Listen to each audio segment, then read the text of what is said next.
ఈసారి బడ్జెట్‌లో అతి ప్రధానమైనటువంటి మార్పు ఇన్‌కమ్ ట్యాక్స్‌లో రావటం జరిగింది. ఇన్‌కమ్ ట్యాక్స్‌లో గనుక చూసుకున్నట్లయితే, ఇక్కడ మన ఇన్‌కమ్ ట్యాక్స్‌లో ఏ అంశంలో మార్పు జేశాడు?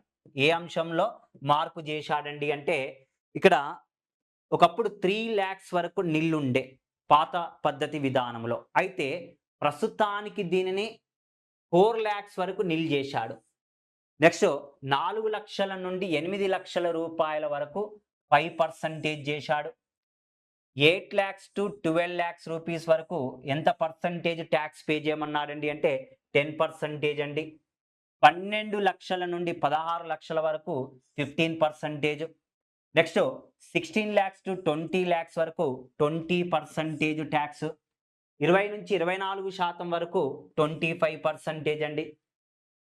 అబోవ్ 24 లాక్స్ ఉంటే ఎంత పర్సెంటేజ్ కట్టాలండి అంటే 30%. ఇక్కడ ఓవరాల్‌గా గనక చూసుకున్నట్లయితే పన్ను రాయితీలు ఇవ్వటం కూడా జరిగింది. పన్ను రాయితీ ద్వారా ఎంతవరకు ఇచ్చాడండి అంటే 12,00,000 రూపాయల వరకు ఇవ్వటం జరిగింది. ఎక్కడ పన్ను రాయితీ ఇవ్వటం జరుగుతుంది? ఇన్‌కమ్ టాక్స్ యాక్ట్‌లో 80 సెక్షన్ 80 ఏఏ ప్రకారము పన్ను రాయితీలు, టాక్స్ డిస్కౌంట్స్ అనేటువంటిది ఇవ్వటం జరుగుతుంది. ఎక్కడ తీసుకోవచ్చు? టాక్స్ డిస్కౌంట్స్ అంటే మనం హోమ్ లోన్ తీసుకున్నా గానీ, నెక్స్ట్ ఇన్సూరెన్స్ పే చేసినా గానీ, నెక్స్ట్ వన్ అండి హోమ్ లోన్స్ పే చేస్తున్నా గానీ, వాటికి టాక్స్ డిడక్షన్స్ అనేటువంటిది చూయించవచ్చు. ఎంతవరకండి? 12,00,000.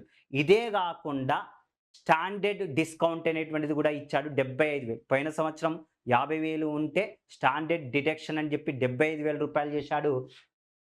12,75,000 రూపీస్ వరకు నో ఇన్‌కమ్ టాక్స్ కింద తీసుకొచ్చాడు.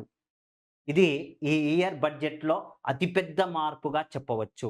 ఇవే గాకుండా బ్యాంకుల్లో సేవింగ్స్ చేస్తే మూలధనము మీద వచ్చేటువంటి వడ్డీ మీద కూడా రిటైర్మెంట్ ఎంప్లాయీస్‌కి 60 సంవత్సరాలకు పైబడినటువంటి వాళ్ళకు 50,000 రూపీస్ వరకు ఇంతకుముందు వడ్డీ అనేటువంటిది వడ్డీ మీద ఎలాంటి టాక్సెస్ వసూలు చేయలే. బట్ ఈసారి దాన్ని 50,000 నుంచి 1,00,000కి పెంచడం జరిగింది. ₹1,00,000 వరకు పెంచడం జరిగిందండి. ఇక్కడ సీనియర్ సిటిజన్స్ కండి. మూలధనము మీద ఎంతవరకండి?